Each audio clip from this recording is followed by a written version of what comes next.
Season 3 ఎండింగ్లో సచివ్ గారికి కోపం వస్తుంది. దాంతో ఆయన భూషణ్ చెంప పగలగొడతాడు. ఆ తర్వాత ఎమ్మెల్యే మనుషులకి సచివ్ గారితో గొడవ జరుగుతుంది. ఆ గొడవ కాస్త పోలీస్ స్టేషన్ దాకా వెళుతుంది. తర్వాత సర్పంచ్ గారిని ఎవరో గుర్తు తెలియని వ్యక్తులు గన్ తీసుకుని షూట్ చేస్తారు. ఆ తర్వాత ఏం జరిగిందో తెలుసుకుందామండి. ఎపిసోడ్ 1 స్టార్ట్ అవ్వగానే మనకి సచివ్ గారిని అలాగే సచివ్ గారిని కలవటానికి వచ్చిన సచివ్ గారి ఆంటీ కొడుకుని చూపిస్తారు. వాళ్ళిద్దరూ మాట్లాడుకుంటున్న మాటలను బట్టి మనకు అర్థమయ్యే విషయం ఏంటంటే ఇప్పుడైతే ఆయన్ని జైలు నుంచి వదిలేశారు. అయితే సచివ్ గారు కొట్టారని చెప్పి భూషణ్ ఆయన మీద కేసు పెట్టాడు. దానివల్ల ఆయన కెరీర్ పాడవుతుందేమోనని చెప్పి సచివ్ గారు టెన్షన్ పడుతూ ఉంటారు. ఎందుకంటే ఆయన ఎంబీఏ చేయాలి. ఒకవేళ జైలుకి వెళ్తే దాన్ని చేయడానికి ప్రాబ్లం అవుతుంది. ఆల్రెడీ సచివ్ గారు ఎగ్జామ్ రాస్తున్నారు. రిజల్ట్ కోసం వెయిట్ చేస్తున్నారు. అప్పుడే సచివ్ గారి ఆంటీ కొడుకు భయపడవద్దని చెప్పి కొంచెం ధైర్యం చెప్పి అక్కడ నుండి కట్ చేస్తే మనకి ఇంకో వైపు ఇంటి దగ్గరే ఉన్న ప్రెసిడెంట్ గారిని చూపిస్తారు. ఆయన చేతికి బుల్లెట్ తగలటం వల్ల ఆయన ఇప్పుడు ఎక్కడికి బయటికి వెళ్ళట్లేదు. ఇంటి దగ్గరే ఉండి రెస్ట్ తీసుకుంటున్నారు. రింకీ అలాగే మంజుల గారు ఆయన్ని జాగ్రత్తగా చూసుకుంటున్నారు. ఇప్పటికీ ఆయన్ని గన్ పెట్టి షూట్ చేసింది ఎవరో తెలియలేదు. ఇంకోవైపు మనకి సచివ్ గారిని చూపిస్తారు. ఆయన రైతుని నిద్రపోదామని ట్రై చేసినా కానీ ఆయనకు నిద్ర రాదు. ఎందుకంటే ఆ కేసు వల్ల ఆయన జైలుకి వెళ్లాల్సి వచ్చిద్దేమోనని ఆయన భయపడుతూ ఉంటాడు. దాంతో ఆయన వెంటనే ప్రహ్లాద్కు ఫోన్ చేసి ఇంటి దగ్గర మందేమైనా ఉందా అని అడుగుతాడు. దాంతో ప్రహ్లాద్ మందుందని చెప్పడంతో సచివ్ గారు అక్కడికి వెళతారు. ఇంకోవైపు మనకి వికాస్ని అతని వైఫ్ ఖుష్బూని చూపిస్తారు. వాళ్ళిద్దరూ ప్రహ్లాద్ వాళ్ళకిచ్చిన డబ్బుల్ని ఏం చేయాలని చెప్పి డిస్కస్ చేస్తూ ఉంటారు. నిజానికి ప్రహ్లాద్ కొడుకు చచ్చిపోవడంతో గవర్నమెంట్ వాళ్ళు ప్రహ్లాద్కి కొంచెం డబ్బులు ఇచ్చారు. ప్రహ్లాద్ ఆ డబ్బుల్ని వికాస్కి ఇచ్చాడు. అవి మొత్తం 40 లక్షలు. అప్పుడు వికాస్ వైఫ్ ఖుష్బూ వికాస్తో మాట్లాడుతూ ఆ 40 లక్షలు కొన్ని డబ్బులు పెట్టి మనం మంచి భూమి కొందాం, ఆ తర్వాత మిగతా డబ్బులు పెట్టి బంగారం కొందామని చెప్తుంది. అప్పుడే వాళ్ళకి ఎవరో పెద్దగా అరుస్తున్న కేకలు వినిపిస్తాయి. గొంతును పట్టి వాళ్ళకి సచివ్ గారు అని అర్థం అవుతుంది. సచివ్ గారు విపరీతంగా మందు కొట్టి పెద్దగా అరుస్తూ ఆ భూషణ్ గారిని అసలు నేను వదిలిపెట్టను, వాడి వల్ల నేను జైలుకి వెళ్లాల్సి వచ్చింది, వాడిని పిచ్చి కుక్కను కొట్టినట్టు కొడతానని ప్రహ్లాద్తో చెప్తూ ఉంటారు. అప్పటికే వాళ్ళ దగ్గరికి వెళ్ళిన వికాస్ సచివ్ గారిని సముదాయిస్తూ ఉంటాడు. సార్ కంట్రోల్ చేసుకోండి అని. అసలు సచివ్ గారు అయితే కంట్రోల్ అయ్యే పొజిషన్లోనే ఉండడు. ఆ భూషణ్ గాడు నన్ను జైలుకి పంపిస్తాడా, ఇవాళ ఎలాగైనా కానీ వాడి మక్కిలర్ కొట్టి వాడికి బుద్ధి చెప్తాను అంటాడు. అప్పుడు వికాస్ సచివ్ గారిని సముదాయిస్తూ సార్ ఇంతకు ముందైతే అతను కొట్టాడని కేసు పెట్టడం వల్ల జైలుకి వెళ్ళారు, ఇప్పుడైతే కొడితే కేసు పెట్టకుండానే జైలుకి వెళ్లాల్సి వస్తుంది అని అంటాడు. ఆ మాటలు విని సచివ్ గారు కూడా ఆగిపోతాడు. తర్వాత ఆయన అసలు నేను ఇప్పుడు ఏం చేయాలని ఆలోచిస్తూ ఉంటాడు. ఒక పని చేస్తే ఎలా ఉంటుంది, భూషణ్ దగ్గరికి వెళ్ళి అతని క్షమాపణ అడిగితే అతని కేసు వెనక్కి తీసుకుంటాడు కదా, దానివల్ల నా కెరీర్ కూడా ఎలాంటి ఇబ్బంది ఉండదని అంటాడు. దాంతో వాళ్ళు ముగ్గురు కలిసి భూషణ్ వాళ్ళ ఇంటికి బయలుదేరతారు. వాళ్ళు ముగ్గురు అక్కడికైతే వెళ్తారు కానీ భూషణ్ని అంత రాత్రిపూట ఎలా పిలవాలో వాళ్ళకి అర్థం కాదు. కొంతమంది వెళ్ళేమో డోర్ కొట్టబోతారు. అయితే అప్పుడే సచివ్ గారు గేట్ ఎక్కి దూకబోతూ ఉంటారు. పైనుండి ఒక కుండి కింద పడిపోతుంది. ఆ శబ్దం విని క్రాంతిదేవి అలాగే భూషణ్ దొంగ అని పెద్దగా అరుస్తూ బయటకు వస్తారు. తర్వాత సచివ్ గారు వెళ్ళి చాలా ప్రేమగా భూషణ్తో మాట్లాడుతూ కేసు వెనక్కి తీసుకోమని బతిమలాడతారు. దానికి భూషణ్ కూడా ఒప్పుకుంటాడు. కాసేపు ఆలోచించిన తర్వాత మరి పంచాయతీ ప్రెసిడెంట్ గారిని నేను కనిపెట్టి షూట్ చేశాను కదా, ఆయన కూడా నా మీద కేసు పెట్టారు, ఒకవేళ ఆయన కానీ ఆ కేసు వెనక్కి తీసుకుంటే నేను కూడా నా కేసు వెనక్కి తీసుకుంటానని అంటాడు. ఆ మాటలు వినగానే సచివ్ గారు షాక్ అయిపోతారు. ఇప్పుడు ప్రెసిడెంట్ గారిని కేసు వెనక్కి తీసుకోమని ఎలా ఒప్పియాలని ఆలోచిస్తూ ఉంటారు. తర్వాత రోజు వికాస్ అలాగే ప్రహ్లాద్ సచివ్ గారి తరపున ప్రెసిడెంట్ గారి దగ్గరికి వెళ్ళి కేసు వెనక్కి తీసుకోండి, దీనివల్ల సచివ్ గారు చాలా బాధపడుతున్నారని అంటాడు. ఆ మాటలు విని ప్రెసిడెంట్ గారు మనం కేసు వెనక్కి తీసుకుందాం, మన వల్ల సచివ్ గారు బాధపడకూడదని అంటారు. ఇంకోవైపు రింకీ సచివ్ గారి లవ్ స్టోరీ కూడా సాఫీగా సాగిపోతూ ఉంటుంది. ఇంకోవైపు లెజిస్లేటర్ ఒక వ్యక్తిని తీసుకొచ్చి అతను కొడుతూ ఉంటాడు. చెప్పు, ప్రెసిడెంట్ గారిని గన్ పెట్టి షూట్ చేసింది ఎవరో, వాళ్ళతో పాటు కూడా నన్ను కూడా దీంట్లో ఇరికించారు. అసలు ఏం జరుగుతుందంటే ప్రెసిడెంట్ గారు తనెవరో గన్ పెట్టి షూట్ చేసినప్పుడు ఆయన భూషణ్తో పాటు లెజిస్లేటర్ మీద కూడా కేసు పెడతాడు. ఇప్పుడు లెజిస్లేటర్ అతని పేరు కూడా రిమూవ్ చేయించుకోవాలి. అప్పుడే భూషణ్ లెజిస్లేటర్ దగ్గరికి వచ్చి ప్రెసిడెంట్ గారు నా మీద కేసు వెనక్కి తీసుకున్నారని చెప్తాడు. ఆ మాటలు వినగానే లెజిస్లేటర్ షాక్ అయిపోతాడు. అరే, అంత ఈజీగా నీ మీద నుంచి కేసు వెనక్కి ఎలా తీసుకున్నాడు, అలాగే నా మీద కూడా కేసు వెనక్కి తీసుకోమని చెప్పు, లేకపోతే నీ పని చెప్తానంటాడు. ఆ మాటలు విని భూషణ్ ఆలోచనలో పడిపోతాడు. అసలు ప్రెసిడెంట్ గారికి లెజిస్లేటర్ మీద నుంచి కేసు వెనక్కి తీసుకోమని ఎలా చెప్పాలని ఆలోచిస్తూ ఉంటాడు. తర్వాత వాళ్ళు అక్కడ నుండి పోలీస్ స్టేషన్కి వెళ్తారు. అక్కడికి రావడంతోనే భూషణ్ ఇంకొక షరతు పెడతాడు. అదేంటంటే నాతో పాటుగా లెజిస్లేటర్ మీద పెట్టిన కేసు కూడా వెనక్కి తీసుకోవాలని. మంజుదేవి కాసేపు ఆలోచించి ఆ షరతు కూడా ఒప్పుకుంటారు. వీళ్ళు లోపలికి వెళ్ళి కేసు వెనక్కి తీసుకోవడం గురించి మాట్లాడుతూ ఉంటారు. అప్పుడే పోలీస్ ఆఫీసర్ వీళ్ళతో మాట్లాడుతూ, సరే భూషణ్ మీద పెట్టిన కేసు వెనక్కి తీసుకుంటారు, అలాగే లెజిస్లేటర్ మీద పెట్టిన కేసు కూడా వెనక్కి తీసుకుంటారు. అసలు ఇప్పుడు మనకు తెలియాల్సిన విషయం ఏంటంటే, అసలు ప్రెసిడెంట్ గారి మీద గన్ పెట్టి షూట్ చేసింది ఎవరు? తొందరలోనే ఎలక్షన్స్ ఉన్నాయి, ఓటర్స్ అందరూ ఏమనుకుంటారు, ప్రెసిడెంట్ గారే కావాలనే ఇదంతా చేశారేమో అనుకుంటాడు కదా అని అంటాడు. ఆ మాటలు విని వీళ్ళంతా కంగారు పడిపోతారు. తర్వాత బయటికి వెళ్ళి ఏం చేయాలని ఆలోచిస్తూ ఉంటారు. అప్పుడే సచివ్ గారు ప్రెసిడెంట్ గారికి ఫోన్ చేసి, ఏం జరిగితే అది జరగనండి, మీరు మాత్రం కేసు వెనక్కి తీసుకోకండి, నా మీద పడిన కేసుని నేనే హ్యాండిల్ చేసుకుంటాను, ఒకవేళ మీరు కానీ కేసు వెనక్కి తీసుకున్నారనుకో అందరూ మిమ్మల్ని అడ్వైన్ ప్రశ్నలు వేస్తారు, ఎవరూ షూట్ చేయకుండా మీకు బుల్లెట్ ఎలా తగిలిందని అంటాడు. అప్పుడే భూషణ్ మనిషి వినోద్ అక్కడికి వచ్చి, భూషణ్ అన్న ఇది ఇంకో షరతు ఉంది, అదేంటంటే ఆ లెజిస్లేటర్ది గుర్రం తీసుకున్నారు కదా మీరు, ఆ గుర్రం కూడా తిరిగి ఇచ్చేయాలని చెప్తాడు. ఆ మాటలు వినగానే వీళ్ళకి విపరీతమైన కోపం వస్తుంది. వీళ్ళేంటి కండిషన్ మీద కండిషన్ పెడుతున్నారని కేసు వెనక్కి తీసుకోకుండానే వాళ్ళు అక్కడ నుండి వెళ్ళిపోతారు. అప్పుడే పోలీస్ ఆఫీసర్ భూషణ్ దగ్గరికి వచ్చి, చక్కగా కేసు వాళ్ళు వాపస్ తీసుకుంటున్నారు కదా, ఈ దిక్కుమాలిన కండిషన్లు ఎవరు పెట్టమన్నారని చెప్పి భూషణ్ని తిడతాడు. దాంతో భూషణ్ కూడా నీరసపడిపోతాడు. ఇక్కడితో ఎపిసోడ్ 1 ఎండ్ అయిపోతుంది. ఎపిసోడ్ 2 స్టార్ట్ అవగానే సచివ్ గారు ప్రహ్లాద్ని వికాస్ని తీసుకొని గవర్నమెంట్ స్కూల్లో టాయిలెట్ని చూడటానికి వెళతారు. ఎందుకంటే తొందరలోనే ఎలక్షన్లు రాబోతున్నాయి, ఒకవేళ టాయిలెట్లు క్లీన్ చేస్తే మంజు గారికి ఎక్కువ పోట్లు పడతాయని చెప్పి సచివ్ గారు ఐడియా వేస్తారు. అక్కడికి వెళ్ళి టాయిలెట్ చూసిన తర్వాత సచివ్ గారికి ఒక్కసారిగా వామిటింగ్ అవుతుంది. ఎందుకంటే టాయిలెట్ పరిస్థితి అంత భయంకరంగా ఉంటుంది. ఆ తర్వాత వాళ్ళు ముగ్గురు అక్కడ నుండి వెళ్ళిపోయి క్లీన్ చేయడానికి వేరే ఏదైనా ప్లేస్ దొరుకుతుందేమోనని వెతుకుతూ ఉంటారు. ఎందుకంటే ఆ ప్లేస్ దొరికితే ఆ ప్లేస్ క్లీన్ చేస్తే ప్రెసిడెంట్ గారు అక్కడితో హీరో అయిపోతారు. ఇంకోవైపు భూషణ్ వినోద్కి అలాగే మాధవ్కి ఇదే చెప్తూ ఉంటాడు, ఈసారి తన వైఫ్ క్రాంతిదేవి ప్రెసిడెంట్ కావాలంటే మనం కొంచెం తెలివిగా పనిచేయాలని. ఇంకోవైపు సచివ్ గారు ప్రెసిడెంట్ గారు క్లీన్ చేయడానికి చెరువు పక్కనే ఉన్న ఒక ప్లేస్ని ఫిక్స్ చేస్తారు. తర్వాత ఆయన ప్రెసిడెంట్ గారి దగ్గరికి వెళ్ళి రేపొద్దున ఇక్కడికి వచ్చి ఆ ప్లేస్ని క్లీన్ చేయాలని చెప్తారు. ఇంకోవైపు రింకీ కూడా ఈ విషయాన్ని సోషల్ మీడియాలో పోస్ట్ చేస్తుంది. ఎందుకంటే పులేరా గ్రామంలో ఉన్న వాళ్ళందరూ ఆ ప్లేస్ క్లీన్ చేసేటప్పుడు అక్కడికి వస్తే దాంతో ప్రెసిడెంట్ గారికి ఈజీగా ప్రచారం జరుగుతుందని ఆమె ప్లాన్. తర్వాత రోజు వీళ్ళు అక్కడికి వెళ్ళేసరికి వీళ్ళ ప్లాన్ మొత్తం తిరగబడిపోతుంది. నిజానికి ఏం జరుగుతుందంటే భూషణ్ అతని మనుషులతో కలిసి చెరువు పక్కన ఉన్న ప్లేస్ని క్లీన్ చేస్తూ ఉంటాడు. రింకీ సోషల్ మీడియాలో పోస్ట్ పెట్టడం వల్ల అతనికి ఆ విషయం తెలిసి ప్రెసిడెంట్ గారి కంటే ముందే వెళ్ళి అది క్లీన్ చేస్తూ ఉంటాడు. ఈ విషయం ప్రెసిడెంట్ గారికి తెలియడంతో అతనికి విపరీతమైన కోపం భూషణ్ మీద వస్తుంది. అసలు ప్రెసిడెంట్ గారికి భూషణ్ ఏం చేయాలో అర్థం కాదు. ఈసారి ఎలక్షన్లో గెలవడానికి అతను ఏమైనా చేసేలా ఉన్నాడు. అప్పుడే మంజుదేవి మాట్లాడుతూ, ఊర్లో అన్నిటికంటే చాలా దరిద్రంగా ఉండే ప్లేస్ ఏది, మనం దాన్ని క్లీన్ చేద్దాం ఉంటుంది. అప్పుడు సచివ్ గారు స్కూల్ టాయిలెట్ అని చెప్తాడు. దాంతో మంజుదేవి తన మనుషులను తీసుకొని స్కూల్ టాయిలెట్ని క్లీన్ చేయడానికి వెళుతూ ఉంటుంది. అయితే భూషణ్ వీళ్ళ మీద ఒక కన్నేసి ఉంచమని చెప్పి మాధవ్ని అక్కడ కాపలా పెడతాడు. తర్వాత మంజుదేవి తన మనుషులతో కలిసి అక్కడి నుండి వెళ్తున్నప్పుడు భూషణ్ దారి మధ్యలో వాళ్ళతో కలిసి, మీరు ఎక్కడికైనా క్లీన్ చేయడానికి వెళ్తుంటే మీతో పాటుగా మమ్మల్ని కూడా తీసుకువెళ్ళండి, మనందరం కలిస్తే ఇంకా ఎక్కువ ప్లేస్ని క్లీన్ చేయొచ్చు అని చెప్తాడు. చుట్టుపక్కల చాలామంది ఉండటంతో మంజుదేవి కూడా ఏం మాట్లాడకుండా సైలెంట్గా భూషణ్ వాళ్ళని వాళ్ళతో పాటు రాణిస్తుంది. అలా నడుచుకుంటూ వాళ్ళంతా కలిసి స్కూల్ దగ్గరికి చేరుకుంటారు. అందరూ ఉండటంతో మంజుదేవి టాయిలెట్ క్లీన్ చేయడానికి ముందుకు వెళ్తుంది. అయితే క్రాంతిదేవి కూడా నేను కూడా టాయిలెట్ క్లీన్ చేస్తానని చెప్పి మంజుదేవితో గొడవ పడుతుంది. అక్కడే భూషణ్ గ్రూపు ప్రెసిడెంట్ గారి గ్రూపు ఉండటంతో వాళ్ళిద్దరు కూడా గొడవ పడతారు. వీళ్ళంతా కలిసి టాయిలెట్ క్లీన్ చేయడానికి గొడవ పడుతూ ఉంటారు.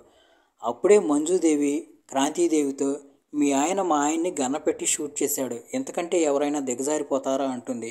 ఆ మాటలు విని క్రాంతిదేవి, మా ఆయన ఎవరిని షూట్ చేయలేదంటుంది. అక్కడున్న అందరి ముందు వాళ్ళ పరుగు పోవడంతో క్రాంతిదేవి, భూషణ్, మాధవ్, వినోద్ అక్కడ నుండి వెళ్ళిపోతూ ఉంటారు. అక్కడ నిలబడి ఉన్న గ్రామస్తులు కూడా గన్పెట్టి షూట్ చేయడం గురించే మాట్లాడుకుంటూ ఉంటారు. అక్కడ నుండి కొంచెం దూరం ముందుకు వెళ్ళిన తర్వాత భూషణ్కి ఒక ఐడియా వస్తుంది. ఆ తర్వాత అతను మాధవ్తో, వినోద్తో మాట్లాడుతూ, ఇప్పుడు నేను ఒక డ్రామా ప్లే చేయబోతున్నాను, దాని గురించి ఎవరికి చెప్పొద్దని అంటాడు. తర్వాత అక్కడే ఉన్న ఒక దిమ్మికి తలేసి తలపగలు కొట్టుకుంటాడు. ఇంకోవైపు ఇక్కడ మంజుదేవి ఎలాగోలా ప్రాణం గట్టించేసుకుని టాయిలెట్ క్లీన్ చేసి బయటకు వస్తుంది. దాంతో అంతా చప్పట్లు కొట్టి మంజుదేవిని మెచ్చుకుంటారు. అప్పుడే క్రాంతిదేవి తన భర్తను తీసుకొని అక్కడికి వస్తుంది. వచ్చిన తర్వాత క్రాంతిదేవి మంజుదేవితో మాట్లాడుతూ, మా ఆయన మీ ఆయన్ని గన్పెట్టి షూట్ చేశారని చెప్పారు కదా, అది తట్టుకోలేక గ్రామస్తులు ఎవరో మా ఆయన్ని రాయి పెట్టి కొట్టి తలపగలు కొట్టారు. ఇంకా మా మీద ఎన్ని రాళ్ళు వేస్తారో వేయించండి, ఎన్ని రాళ్ళు వేసినా కానీ ఈసారి మేము భయపడేది లేదు, ఎలక్షన్లో గట్టి పోటీ ఇస్తాం, అలాగే మీతో పాటు నిలబడి మీకు సపోర్ట్గా పనిచేస్తున్నారు కదా, ఎలక్షన్లు అయిపోయిన తర్వాత వాళ్ళు ఎవరిని వదిలిపెట్టనని వార్నింగ్ ఇస్తుంది. ఒక రకంగా చెప్పాలంటే క్రాంతిదేవి సచివ్ గారిని చూస్తూ ఈ వార్నింగ్ ఇష్యూ చేస్తుంది. ఇక్కడతో ఎపిసోడ్ 2 ఎండ్ అయిపోతుంది. ఎపిసోడ్ 3 స్టార్ట్ అవగానే ప్రెసిడెంట్ గారు తన మనుషులతో మాట్లాడుతూ భూషణ్ మీద రాయి విసిరేసింది ఎవరో కనుక్కోమని చెప్తూ ఉంటారు. అప్పుడే అక్కడికి వికాస్ వచ్చి అందరికీ స్వీట్లు ఇచ్చి సిటీ దగ్గరలో మేము కొంచెం ల్యాండ్ కొనుక్కున్నామని చెప్తాడు. ఆ మాటలు విని అందరూ సంతోషపడతారు. అప్పుడే చూస్తే వీళ్ళకి గొడవాడుకుంటున్న వినోద్ అలాగే మాధవ్ కనిపిస్తారు. వాళ్ళ మధ్య గొడవ ఎందుకు జరుగుతుందంటే క్రాంతిదేవి ప్రెసిడెంట్ అయిన తర్వాత వీళ్ళిద్దరిలో ఎవరో ఒకరిని వైస్ ప్రెసిడెంట్ చేస్తారు. దాని గురించి వీళ్ళిద్దరూ గొడవాడుకుంటూ ఉంటారు. అప్పుడే ప్రెసిడెంట్ గారు వాళ్ళిద్దరిని పిలిచి వికాస్ ప్రసాదం తీసుకొచ్చాడు, వచ్చి లడ్డు తీసుకోండి అని అంటాడు. అయితే ప్రసాదం అనే మాట వినగానే తీసుకోవడానికి వికాస్ అయితే వస్తాడు, కానీ మాధవ్ రాడు. ఎందుకంటే మాధవ్ భూషణ్కి చాలా నమ్మకస్తుడు. వికాస్ ఆ లడ్డు తీసుకోవడానికి వచ్చినప్పుడు మాధవ్ వికాస్ని కూడా తిడతాడు. నువ్వు అసలు భూషణ్ అన్నయ్యని ఎలా మోసం చేయగలుగుతున్నావు, నీ పని చెప్తా ఉండని. తర్వాత మాధవ్ వెళ్ళి ఈ విషయాన్ని భూషణ్ కూడా చెప్తాడు. భూషణ్ కూడా వికాస్ని తిడతాడు. ఆ తిట్లు తట్టుకోలేక వినోద్ తాను తీసుకున్న లడ్డూని తిరిగి ప్రెసిడెంట్ గారికి ఇచ్చేయాలనుకుంటాడు. దాంతో వినోద్ అక్కడి నుండి వెళతాడు. వినోద్ దారి మధ్యలో లడ్డు కొని ప్రెసిడెంట్ గారికి తిరిగి ఇచ్చేయాలనుకుంటాడు. అయితే అప్పుడే వినోద్కి లడ్డూలు పంచిపెడుతున్న ఖుష్బూ కనిపిస్తుంది. ఖుష్బూ వాళ్ళు స్థలం కొన్నారని చెప్పి చుట్టుపక్కల ఉన్న వాళ్ళకి లడ్డూలు పంచుతూ ఉంటుంది. ఎదురుగా వచ్చిన వినోద్ కూడా ఒక లడ్డూ ఇస్తుంది. వినోద్ లడ్డూలు ఎందుకు పంచి పెడుతున్నావు అని చెప్పి ఖుష్బూని అడుగుతాడు. దానికి ఖుష్బూ మేము సిటీ దగ్గరలో స్థలం కొన్నాము, అందుకనే లడ్డూలు పంచి పెడుతున్నానని చెప్తుంది. ఖుష్బూ వినోద్ కూడా ఒక లడ్డు ఇస్తుంది. వినోద్ ఆ లడ్డు తీసుకుని అక్కడ నుండి వెళ్ళిపోతాడు. వినోద్ అక్కడ నుండి డైరెక్ట్గా పంచాయతీ ఆఫీస్ దగ్గరికి వచ్చి వికాస్ లడ్డూని వికాస్కి తిరిగిచ్చేయిపోతాడు. అయితే వికాస్ కానీ సచివ్ గారు కానీ ఆ లడ్డు తీసుకోవడానికి ఒప్పుకోరు. దాంతో వినోద్ ఆ లడ్డూని అక్కడే పెట్టి వెళ్ళిపోతాడు. అది చూడగానే సచివ్ గారికి భూషణ్ వినోద్ని ఏదో అన్నాడని అర్థం అవుతుంది. దాంతో ఆయన కావాలనే వికాస్తో మాట్లాడుతున్నట్టుగా, ఈ రోజుల్లో కొంతమంది ఎందుకో జనాల్ని బానిసలను చూసినట్టుగా చూస్తారు అని అంటాడు. దానికి వికాస్ కూడా అవునని మాట్లాడతాడు. ఆ మాటలని వినోద్ మాట్లాడుతూ, మీకు అసలు తెలియదు, లడ్డు తిన్నందుకు భూషణ్ అన్నయ్య నన్ను ఎన్ని పచ్చిబూతులు తిట్టాడో అని అంటాడు. దానికి సచివ్ గారు మళ్ళీ వినోద్తో మాట్లాడుతూ, నువ్వేమైనా భూషణ్ దగ్గర బానిసవా ఏంటి, బానిస చేసినట్టు అతను చెప్పే పనంతా ఎందుకు చేస్తావని అంటాడు. ఆ మాట విని వినోద్ లడ్డు తీసుకొని మళ్ళీ తినేస్తాడు. అప్పుడు సచివ్ గారు వినోద్తో మాట్లాడుతూ, నువ్వేమో ప్రెసిడెంట్ గారిని నీ శత్రువుని చూసినట్టు చూస్తున్నావు, ఆయనేమో నిన్ను ఇంటికి భోజనానికి పిలవాలనుకుంటున్నాడని అంటాడు. ఆ మాటలు వినగానే వినోద్ సంతోషపడతాడు. అయితే నేను రేపు భోజనానికి తప్పకుండా వస్తాను, కానీ నేను భూషణ్ అన్నయ్యకి మాత్రం మోసం చేయలేనని అంటాడు. రేపు తప్పకుండా ప్రెసిడెంట్ గారింటికి భోజనానికి వస్తానని చెప్పి వినోద్ అక్కడి నుండి వెళ్ళిపోతాడు. ఆ మాటలు విని సచివ్ గారు సంతోషంగా ఫీల్ అవుతారు. ఆ తర్వాత సచివ్ గారు వికాస్ ఒక్కసారి వినోద్ ఇంటికి భోజనానికి వస్తే ఏదో ఒక మాటలు చెప్పి అతన్ని ప్రెసిడెంట్ గారి వైపు తిప్పేయచ్చు అని చెప్పి అనుకుంటూ ఉంటారు. ఇంకోవైపు ప్రెసిడెంట్ గారి ఇంట్లో మంజుదేవి వంటంతా రెడీ చేస్తుంది. అప్పుడే అక్కడికి వినోద్ కూడా భోజనం చేయడానికి వస్తాడు.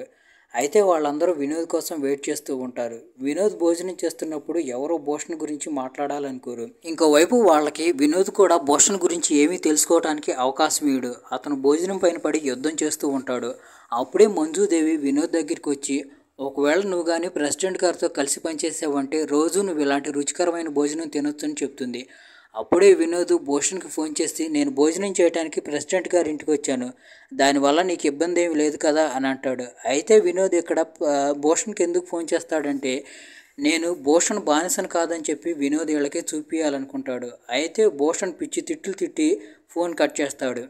అప్పుడు వికాస్ మాట్లాడుతూ, చూడు వినోద్, నువ్వు భూషణ్కి అంత బానిసత్వం చేస్తున్నా కానీ అతను నిన్ను తిడుతున్నాడు. ఒకవేళ నువ్వు కానీ ప్రెసిడెంట్ గారి కోసం పనిచేసావంటే నీకు మంచి గౌరవం దక్కుతుందని అంటాడు. ఆ మాటలు విని వినోద్, నేను పేదవాడిని అంటే ఒప్పుకుంటానేమో కానీ మోసగాడిని మాత్రం కాదు. భూషణ్ మంచోడో చెడ్డోడో నాకు తెలియదు, నేనైతే అతనికి సపోర్ట్ చేస్తున్నాను, ముందు కూడా అతనికే సపోర్ట్ చేస్తానని చెప్పి అక్కడ నుండి వెళ్ళిపోతూ ఉంటాడు. అప్పుడే సచివ్ గారు వినోద్ దగ్గరికి వచ్చి, చూడు మీ భూషణ్ ఎంత చెడ్డాడో, వాడు ప్రెసిడెంట్ గారిని షూట్ చేశాడని చెప్తాడు. ఆ మాటలు వినగానే వినోద్ మళ్ళీ రివర్స్లోనే ప్రెసిడెంట్ గారిని తిడుతూ, ఒకవేళ ఎదుటిన్నవాడు కనుక నిజంగా షూట్ చేయాలనుకుంటే ప్రెసిడెంట్ గారి ప్రాణాలు పోయేటట్టే షూట్ చేయొచ్చు, కానీ చేతి మీద షూట్ చేయడు. ఎవరికి తెలుసు, ఒకవేళ మీ ప్రెసిడెంటే కావాలని షూట్ చేసుకున్నాడేమోనని చెప్పి అక్కడి నుండి వెళ్ళిపోతాడు. ఆ మాటలు విని సచివ్ గారు ప్రెసిడెంట్ వైపు అలాగే చూస్తూ ఉంటాడు. కొంపదీసి మీరే ఒకవేళ ఈ డ్రామా అంతా ప్లే చేయలేదు కదా అని. దాంతో ప్రెసిడెంట్ గారు రింకీ మీద ఒట్టేసి తన నిజాయితీ నిరూపించుకోవాల్సి వస్తుంది. తర్వాత రోజు వినోద్ దగ్గరికి భూషణ్ అలాగే మాధవ్ వెళతారు. వాళ్ళు ఎన్ని ప్రలోభాలకు గురిపెట్టినా కానీ వినోద్ ప్రెసిడెంట్ గారి వైపు తిరగలేదని చెప్పి వినోద్ని వాళ్ళు చాలా మెచ్చుకుంటారు. అప్పుడు మాటల మధ్యలో వినోద్ నిన్న వికాస్ లడ్డూలు పంచిపెట్టింది వాళ్ళు సిటీ దగ్గర ఒక ప్లేస్ కొన్నారంట, అందుకనే లడ్డూలు పంచిపెట్టారని చెప్తాడు. ఆ మాటలు విని భూషణ్ ఆలోచిస్తూ ఉంటాడు. సడన్గా సిటీ దగ్గర ప్లేస్ కొనేంత డబ్బులు వీళ్ళకి ఎక్కడి నుండి వచ్చాయా అని. ఎపిసోడ్ 4 స్టార్ట్ అవగానే భూషణ్, వినోద్ అలాగే మాధవ్ లెజిస్లేటర్ని కలవటానికి అక్కడికి వస్తారు. అయితే అప్పటికే లెజిస్లేటర్ ఎవరినో కొడుతూ ఉంటాడు. ప్రెసిడెంట్ గారి మీద గన్ పెట్టి షూట్ చేసింది ఎవరని చెప్పి. అప్పుడే భూషణ్ తన ఇద్దరు మనుషులతో కలిసి లోపలికి వెళ్ళి వికాస్ సిటీకి దగ్గరలో ఒక ప్లేస్ కొన్నాడంట. అతనికి సడన్గా సిటీకి దగ్గరలో ప్లేస్ కొనేంత డబ్బులు ఎక్కడి నుండి వచ్చాయో అర్థం కావట్లేదు. దీంట్లో ప్రెసిడెంట్ గారి హ్యాండ్ కూడా ఉందేమోనని నా అనుమానం అంటాడు. ఆ మాటలు విని లెజిస్లేటర్ ఆలోచిస్తూ నేను ఏదో ఒకటి చేస్తానంటాడు. అప్పుడే మాధవ్ లెజిస్లేటర్తో మాట్లాడుతూ మీరేం చేసినా కానీ నామినేషన్కి ముందే చేయండి, దాంతో ప్రెసిడెంట్ పరువు అందరి ముందు పోతుందంటాడు. ఆ మాటలు విని లెజిస్లేటర్ మాధవ్ నువ్వు చాలా తెలివైన వాడివి, క్రాంతిదేవి ప్రెసిడెంట్ అవగానే నిన్నే వైస్ ప్రెసిడెంట్ని చేస్తామని అంటాడు. ఆ మాటలు ఎందుకో వినోద్కి కొంచెం నచ్చవు. ఇంకోవైపు పంచాయతీ ఆఫీసులో ప్రహ్లాద్, వికాస్, సచివ్ గారు నామినేషన్కి ఎలా వెళ్ళాలని మాట్లాడుకుంటూ ఉంటారు. 8-10 కార్లు వైట్ కార్లు తీసుకుని వెళదామని, దాంతో పాటుగా లెజిస్లేటర్ గుర్రాన్ని కూడా వేసుకెళ్దామని అంటూ ఉంటారు. అప్పుడు గుర్రాన్ని ఎవరు నడుపుతారంటే వికాస్ బంబహదూర్ నాయక్ నడుపుతాడని చెప్తాడు. దాంతో వెంటనే సచివ్ గారు బంబహదూర్ నాయక్కి ఫోన్ చేసి పంచాయతీ ఆఫీస్కి రమ్మని చెప్తారు. ఇంకోవైపు ప్రెసిడెంట్ గారు మంజుదేవి నామినేషన్ గురించి మాట్లాడుకుంటూ ఉంటారు. అప్పుడే వాళ్ళ ఇంటికి రైడ్ చేయడానికి వస్తారు. వాళ్ళందరినీ లెజిస్లేటర్ పంపిస్తాడు. ఇక్కడికి వచ్చిన తర్వాత వాళ్ళు పంచాయతీ ఆఫీస్ దగ్గరికి వెళ్ళి వాళ్ళ దగ్గర ఫోన్లు కూడా లాగేసుకుంటారు. ఇక్కడ రైడ్ జరుగుతున్నప్పుడే ఇంకోవైపు క్రాంతిదేవి అలాగే భూషణ్ జనాల దగ్గరికి వెళ్ళి చూడండి ప్రెసిడెంట్ ఎంత మోసగాడో, మన డబ్బులన్నీ తిన్నాడు, అందువల్లే వాళ్ళ ఇంట్లో రైడ్ జరుగుతుందని చెప్తాడు. దాంతో జనాలు కూడా భూషణ్ చెప్పేది నిజమేనని నమ్ముతూ ఉంటారు. ఇంకోవైపు పోలీసులను చూసి వికాస్ టెన్షన్ పడిపోతూ ఉంటాడు. ఏమైంది, ఎందుకంటే టెన్షన్ పడుతున్నావు, ఏదైనా మ్యాటర్ ఉందా అని సచివ్ గారు వికాస్ని అడుగుతాడు. అసలు ఏం జరిగిందంటే ప్రహ్లాద్ బాబాయ్ నాకు ఇచ్చాడు కదా డబ్బులు, వాటిలో స్థలం కొనగా ఇంకా 6 లక్షలు మిగిలిన్నాయి. ఒకవేళ పోలీసులు పట్టుకుంటే ప్రాబ్లం అవుతుందేమో, దానివల్ల నేను జైలుకి వెళ్లాల్సి వస్తుందేమోనని భయపడుతున్నాను అంటాడు. అప్పుడే బంబహదూర్ కిటికీలో నుంచి ఏమైంది సచివ్ గారు, ఎందుకు పిలిచారు అని అంటాడు. అప్పుడే సచివ్ గారి బ్రెయిన్లో ఒక ఐడియా వస్తుంది.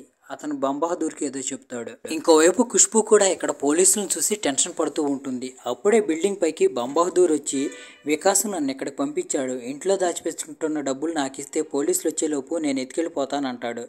దాంతో ఖుష్బూ ఆ డబ్బులు తీసుకురావడానికి కిందకు వెళుతుంది. అయితే అక్కడ ఉన్న ఇద్దరు పోలీస్ ఆఫీసర్లు రైడ్ జరిగేటప్పుడు ఇలా కిందకి పైకి తిరగటానికి వీల్లేదు, ఒక్కచోట నిలకడగా ఉండాలని అంటారు.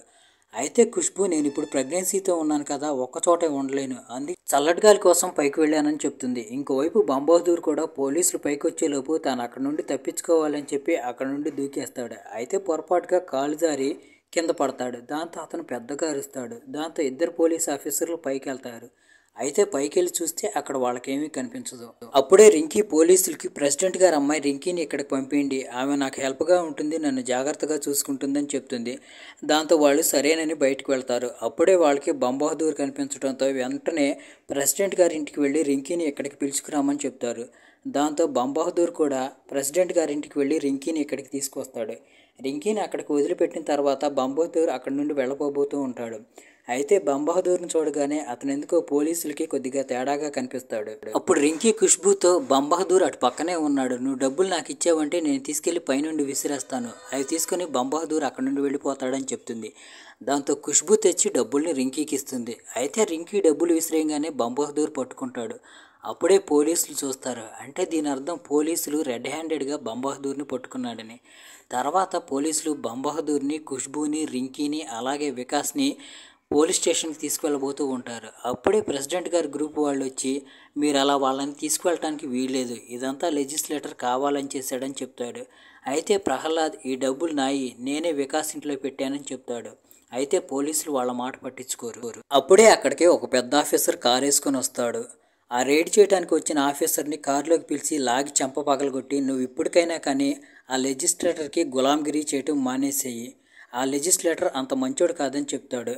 దాంతో వెంటనే ఆ ఆఫీసర్ ప్రెసిడెంట్ గారి దగ్గరికి వెళ్ళి ఆయన డబ్బులు అతనికి తిరిగి ఇచ్చేసి మీ పలుకుబడి ఇంత పైదాకా ఉందని నాకు తెలియదని చెప్పి అక్కడ నుండి సైలెంట్గా వెళ్ళిపోతాడు. అది చూసి భూషణ్, క్రాంతిదేవి షాక్ అయిపోయి అలాగే చూస్తూ ఉంటారు. ఇంకోవైపు సచివ్ గారు అలాగే ఆయనతో పాటున్న వాళ్ళకు కూడా అర్థం కాదు.